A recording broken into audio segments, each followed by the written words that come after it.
Now, today I wanted to spend the majority of this episode talking about the Wagner Group.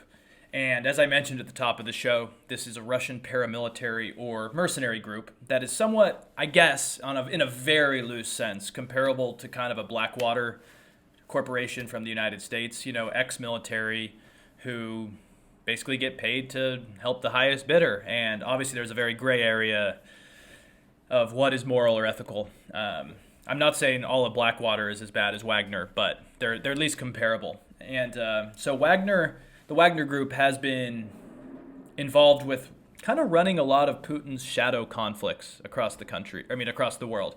And the main ones that come to mind have been in Libya, helping rebels try to take the capital, in Syria during that civil war, and parts of Turkey as well, because Russia definitely has helped Erdogan's forces in a lot of aspects and fight against ISIS, obviously. And there's even been reports that the Wagner Group was killing and being killed by Americans on different sides of some of these civil wars. And they've actually they've prospered off of these conflicts, An example I found in military.com from back in 2020, I think helps paint a pretty good picture of what this group does. The article says that on May 8th, a report to the Security Council estimated that 800 to 1,200 fighters from Russia's Wagner Group were backing Khalifa Haftar in Libya, who has been waging a more than 1 year offensive to seize Tripoli. And side note, if you looked up Khalifa Haftar, quite violent, quite nefarious side, but they do have overlapping interests with Russia. And anyways, the military.com article talks about how Russia's support to Haftar has led to escalation of the conflict, worsening of the humanitarian situation in Libya, and probably a lot of innocent people died, right? And it's never good when you have these private contracting groups working against governments and international law for their own personal gains or personal interests, right? And I'll also add that this military.com article talks about that while the Wagner Group is considered a private security force, it's really an arm of the Russian military. The Kremlin kind of just uses it as a low-cost, low-risk instrument to advance its goals, which can be quite effective, right? And there's a good article from, I think, today. Sorry, we got a horn out there. Mondays are always busy midday, so bear with me for a second. Cool. But the Independent article goes over how the Wagner Group moved into Ukraine about late December.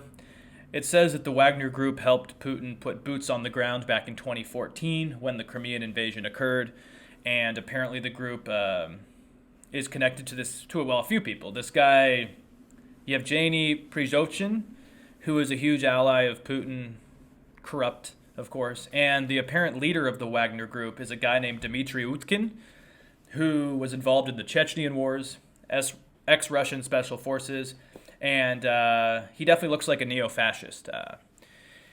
He has like Nazi tattoos and stuff like that. So he's definitely like a big fan of the SS, let's just say. He sees his role in these conflicts as kind of a Nazi fighter. And this is the guy that's leading this Wagner Group in shadow wars, sometimes against Americans, and now in Ukraine against Ukrainian troops, potentially. And the Wagner Group is privately owned by its management, but like I said, its operations are intertwined with the Russian intelligence, according to the American think tank Center for Strategic and International Studies. But anyways, the Independent article discusses how in December, many of these soldiers began moving from Libya to the Ukrainian area, getting ready for the attack.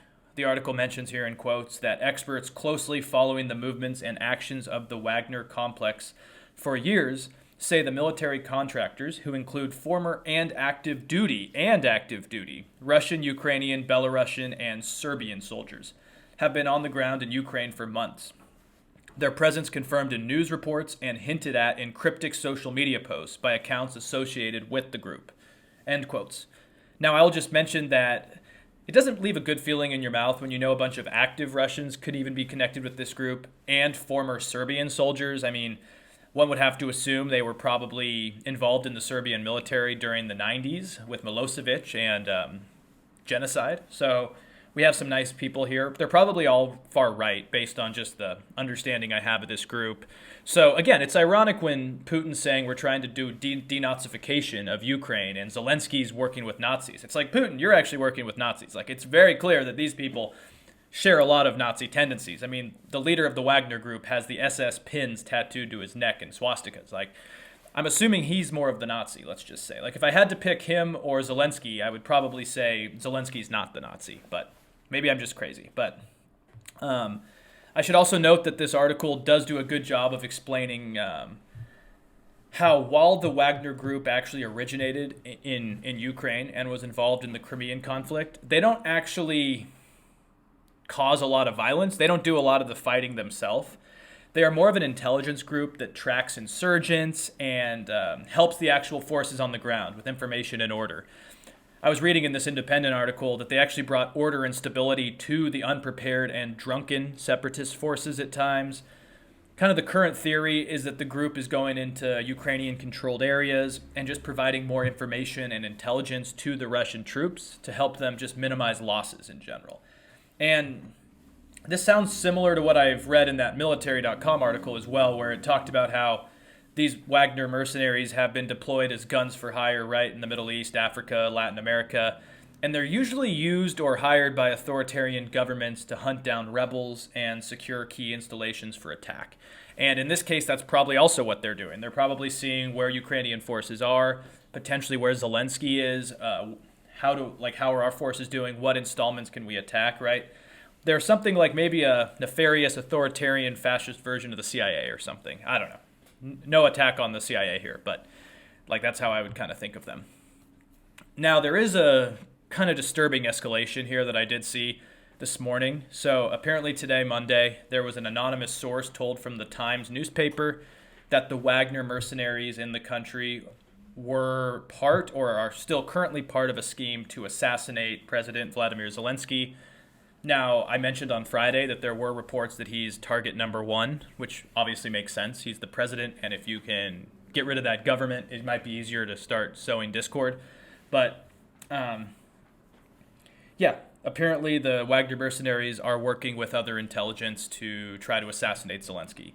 And we should take it with a grain of salt because from what I've talked about here, the Wagner Group usually doesn't do the hits. They usually help others and gather intelligence.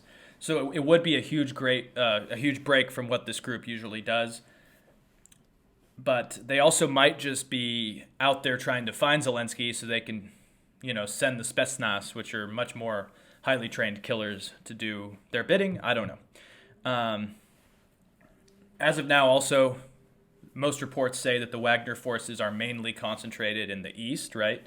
Where mainly the separatists are. I guess that would make sense because at the end of the day, that is what Putin and them want more than anything. Now, I think he wants all of Ukraine, but yeah. However, and it's a big however, there have been reports of Wagner groups being deployed to the Kyiv area, entering from the Belarusian border. So it could make sense that these forces are looking for information on the whereabouts of Zelensky. Clearly, he is the first target, right? And my theory, just is kind of what I've already said a little bit, is that the Wagner Group may help troops in the area find Zelensky. And, when I first saw the headline that there are concerns that the group is working with local resistance to find Zelensky, for the sake of these Ukrainians, this group needs to be stopped. Like I mentioned, Utkin, the reported leader, involved in a pretty violent Chechenian conflict for the Russians. He has the Waffen SS logo on the left, military rank on the right, tattooed on him, and just a report in the Independent about what this group's done. I mean, the United Nations is currently investigating the killing of more than 30 civilians at the alleged hands of the Wagner mercenaries and forces of the Central African Republic in a 16th of January operation targeting a rebel group. Last year, a Syrian filed a case in a Russian court against these Wagner fighters who allegedly tortured and beheaded his brother while securing a gas plant. And there's gruesome footage of the killing, apparently taken as a souvenir by one of the Wagner fighters. It's a bad group. I mean, it's really too bad. It's really too bad. But this group has been around for a while. I've heard for years talks about the Syrian civil war, and American troops coming across some of these fighters. The last thing I will add on here before I change subjects to something about the Republicans back home, another rosy story, is on a Ukraine-related note, the office of Volodymyr Zelensky did say in a message that there is a delegation of the Ukrainian government that will meet for talks with Russian officials near the Pripyat River in Belarus. And, talking is good. I've been saying for a long time talking is good. But I don't really know if they're going to be able to convince Putin and his lapdog Lukashenko in Belarus to really shift course here. I just don't see it happening. Putin doesn't seem like that apologetic guy who's going to admit he's wrong and move on. It just doesn't seem like he's that guy to me. I could be wrong.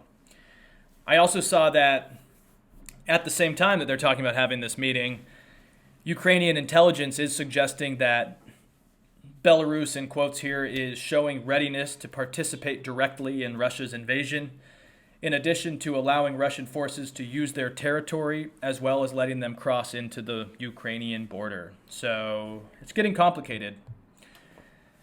Getting very complicated.